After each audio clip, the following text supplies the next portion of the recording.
Kata Ibnu Athaillah, ini bukan Ibnu Athaillah sekandari, Ibnu Athaillah yang sebelumnya, ya. Mazhabnya masih mengatakan ruh dicipta. Khalaqallahul arwah qablal ajsad. Bagi dia ruh itu dicipta sebelum jasad. Liqaulihi tabaraka ta'ala wa laqad khalaqnakum. Padahal ayat ini kumnya itu bashar. Inni khaliqun, coba cari surat tadi ayat 71, 72. Inni khaliqun basharam min tin. Fa idza sawaituhu wa nafakhtu fihi min ruhi faqa'u lahu sajidin. Aku sungguh ciptakan manusia, bashar. Nah, itu yang kum itu kamu daripada tin. Jadi, tapi oleh Ibnu Athaillah dia kum ini ruh plus jasad. Ya'nil arwah. Jadi bayangkan orang terdahulu bisa keliru loh mentafsir. Ya. Maka tafsir itu teman-teman tidak ada jaminan kebenarannya. Qurannya benar, tafsirnya bisa benar, bisa salah. Ini yang disebut shawab. Shawab apa beda dengan hak? Hak minallah, al-haqqu min rabbika. Hak dari? Kalau shawab dari kita. Shawab dari kita. Terjemahannya kebenaran juga bahasa Indonesianya. Tapi tolong ingat-ingat teman-teman, kelompok ekstrem hari ini ketika dia mentafsir Quran dianggap itu al-haq. Maka siapa saja yang menyalahi dia, yang berbeda dengannya, dianggap menyalahi Allah. Padahal al-haqnya selain Allah, itu al-haqnya nisbi, disebut shawab. Ya, orang kalau faham ini dia akan munsif, dia akan sadar bahwa tidak boleh mengarasa benar kita seperti benarnya Allah. Nah, itulah kesombongan mutlak. Maka orang yang merasa seperti ini, di dalam dirinya ada iblis. Mereka lah yang disebut syayatinul insi. Ya, mereka juga yang disebut Imam Ghazali ulama usu, ulama yang yang merasa paling benar, ya, yang dalam kolbunya ada hasad, ya. Teman-teman, ulama itu kalau hasad lebih berbahaya daripada orang awam. Orang awam paling-paling ya actionnya datang-datang ke dukun, ya kan. Kalau ulama bawa ayat, itu masalahnya. Bawa ayat ini loh repot. Sama nih ya, semuanya dia mengatakan ini makhluk. Nah, tapi di sini ada kalam. Faqala ba'duhum, ya. Wa qala qulir ruh min amri wa amruhu kalamuhu wa kalamuhu laysa bimakhluq. Nah, jadi beliau juga menyebutkan mazhab ulama bahwa ruh tidak dicipta. Kenapa? Amruhu kalamuhu. Kan jadi nama lain dari ruh, coba hafalkan. Nama lain dari ruh amrullah. Jadi ruh itu dulu, itu di alamul amr. Oke. Ruh itu disebut alamul amr. Amr itu kalam Allah bukan? Amr, perintah. Di kalam Allah. Kalau versi usul fikih kan khitab. Kalau versi Quran, kun. Ya. Hah? Yang di? Bukan, itu yang kalam zati. Kalam zat Allah Ta'ala. Kan kalam Allah itu ada yang sudah diibaratkan oleh makhluk. Maka ibarat si makhluk ya makhluk. Tapi kalam Allahnya nggak makhluk. Nah, ini akidah Ahlus Sunnah. Kalau Mu'tazilah kan main hantam semuanya makhluk. Maka makhluk berdiri dalam zat Allah. Berarti Allah kena cancer. Ya, ada sesuatu selain dirinya di dalam dirinya. Lain lagi Ibnu Taimiyah, huruf dan suara itu qadim. Nah, ini repot lagi. Qadim, ya. Padahal kalau kita baca ba gimana? Ketemu nggak bibir atas dan bibir bawah? Allah kalau baca ba, begitu nggak? Kan nggak. Nah, di situ kenanya. Maka di sini ay saral hayy hayyan biqauli kun hayyan wa ala hadha la yakunu ruh ma'nan fil jasad fa min al aqwal ma yadullu ala anna qalu ya'taqid qidam ar-ruh, ya, bahwa ruh itu qadim. Jadi dia sudah singgung dikit nih. Tapi ada yang meyakini annahu ya'taqidu hudutsahu, ada yang meyakini ruh itu hadis. Nah, ini kalau hadis itu baru dicipta. Ini mulai berat nih. Jangan sampai kesalahan memahami ini membuat orang membenarkan perkataan di dalam diriku ada Allah. Itu bahaya. Ya. Saya mau tanya, ruh itu di dalam diri antum atau dia punya hubungan saja dengan badan ini? Kalau nggak tahu bilang nggak tahu. Ya nggak tahu ya sudah. Ini yang disebut kulir ruh min amri Robbi, itu maknanya. Ya kalam saya kan ngikut kalamullah.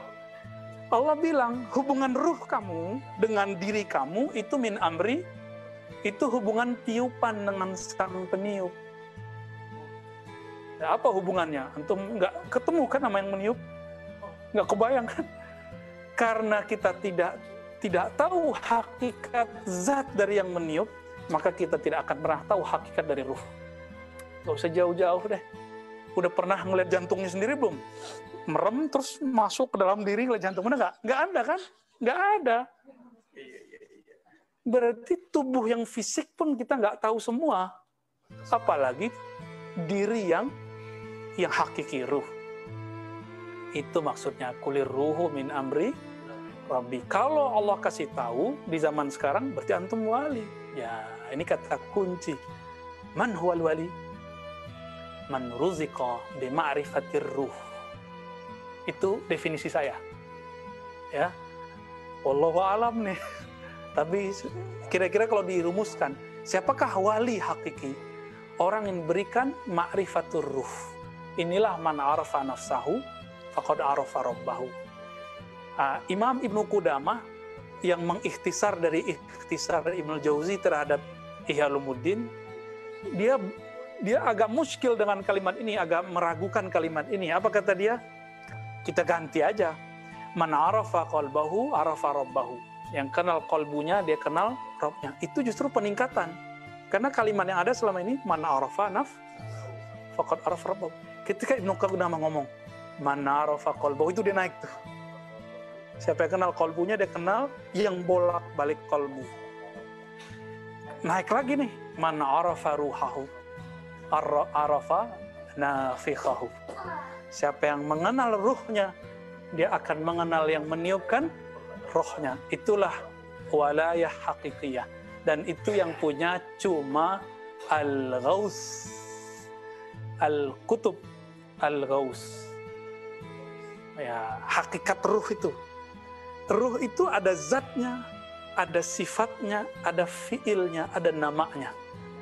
Di manakah pengertian kita mengenai ini ruh? Disitulah ma'rifat walayah kita.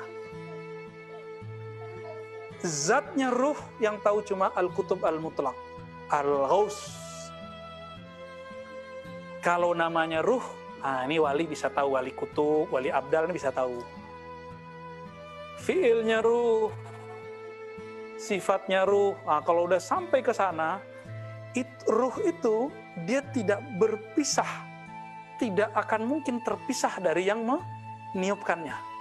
Maka kalau antum udah koneksi dengan ruh, ittasalta billah, ini yang disebut wusulan haqiqiyan. Jadi kalau orang sudah terkoneksi dengan ruhnya, maka dia langsung otomatis terkoneksi dengan sang peniup ruh. Inilah yang disebut wusul hakiki. Wusul ini pun cuma hak dari al-kutub al-ghaus. Pasti keturunan Rasulullah al-ghaus.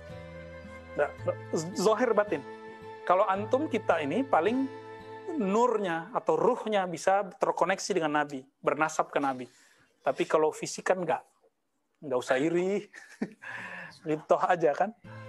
Gimana? Jadi udah tahu wali siapa? Jadi wali bukan kata orang yang bisa terbang, yang kebal, yang jenggotnya panjang, yang serbannya tebal. Ya kalau ada wali begitu, berarti dia memakai wali sufi. Karena ada yang nggak begitu. Ya, ada yang dia mungkin pakai malamatiyah tadi, menzohirkan semua yang kita nggak suka depan dia. Ya, kayak ada Donald Madais ini kan berat kalau ketemu beliau. Karena ahli fikih, pernah ngaji fikih. Itu guru fikihnya, itu mutasaddid. Mutasaddid itu kan bahasa kerennya. Ya, kalau bahasa nggak kerennya apa? Ya. Jadi terlalu ketat dalam fikih. Sampai gurunya yang baru wafat kan kalau habis Jumatan sholat lagi, saking ketatnya itu. Ya rahmatullah alaih. Ya paling-paling bisa bertorikot, tapi nggak bisa berhakikat orang begitu. Itu rahasianya sebenarnya.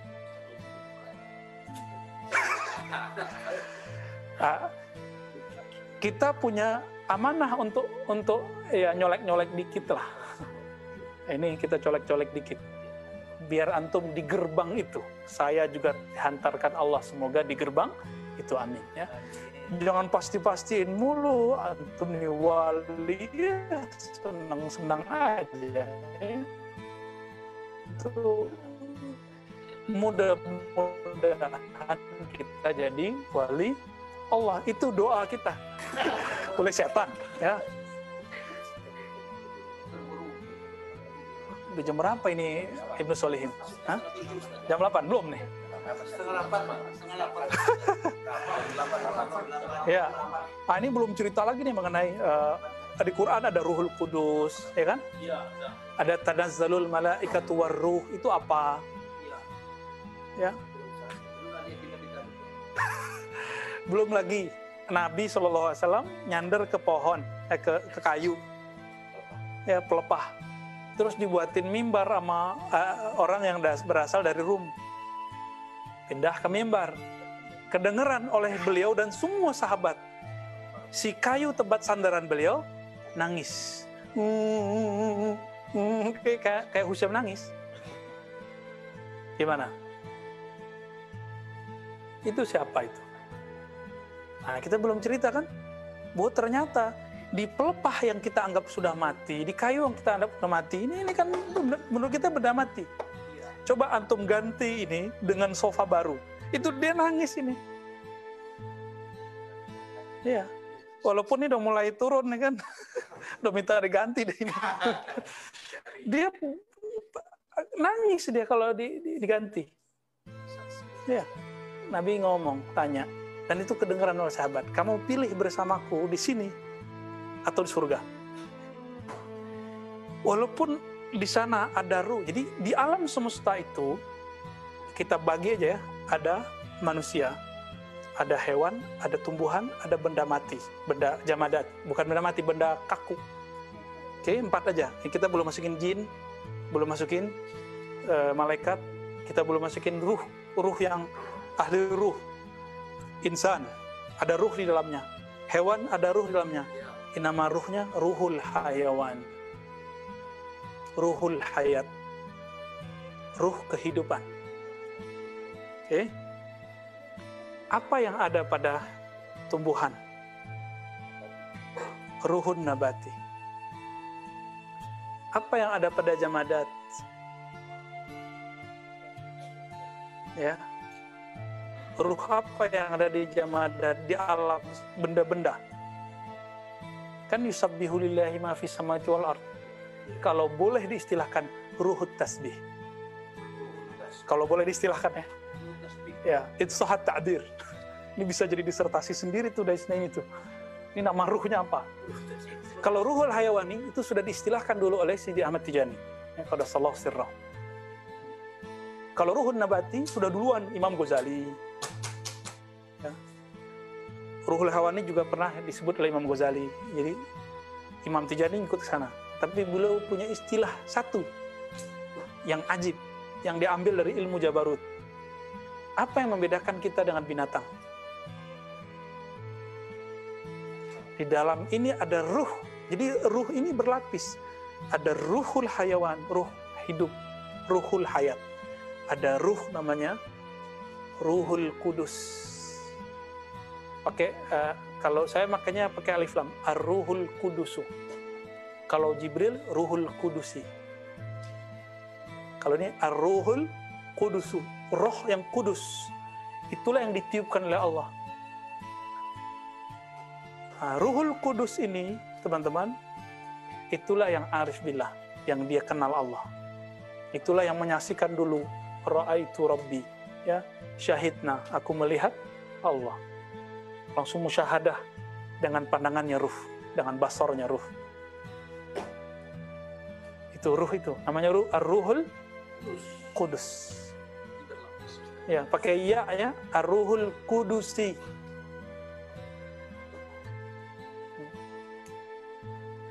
Bahasa lainnya Amrullah. Bahasa lainnya Ar-Ruhul Ilmi.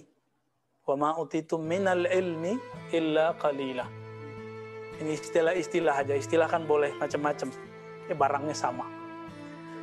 Kalau Ruh Al-Kudusi ini tidak antum kenal semasa di dunia, lahum qulubun la yaqiluna biha. Maka mereka punya kolbu tapi tidak dipak. Jadi binatang itu kenapa nggak boleh kita tabrak walaupun si guguk anjing? Karena dia punya ruhul. Ya, apa kata Nabi? Al-kilab ummatun minal umam. Laula annahum ummatun minal umam la amartukum. Ya, kalau bukanlah si kilab itu umat dari umat-umat terdahulu, ya, la amartukum, ya, aku akan perintahkan kamu biqatlihim, dengan membunuhnya. Semut lewat, kata Nabi ini umat, maka nggak boleh membunuhnya kecuali dia nganggu. Kan dulu ada Nabi yang bakar, ada kan, tau kan itu ya, ditegur sama Allah nggak? Jadi Nabi itu kalau salah langsung ditegur supaya jadi pelajaran untuk kita, karena ternyata ada ruhul hayat. Antum bayangkan, yang punya ruhul hayat nggak boleh dibunuh, apalagi yang punya ruhul kudus. Siapa yang nyakitin dia, nyakitinku. Itulah hubungannya. Man adali waliyan faqad azantuhu bil harb. Yang nyakitin waliku, yang ruhul kudusnya sudah dia kenal. Karena saat itu menyakiti dia, menyakitiku. Kira-kira begitulah pemahaman isyari dari semua tadi. Semuanya kita nggak keluar dari dalil, ya, dari dalil yang sahih.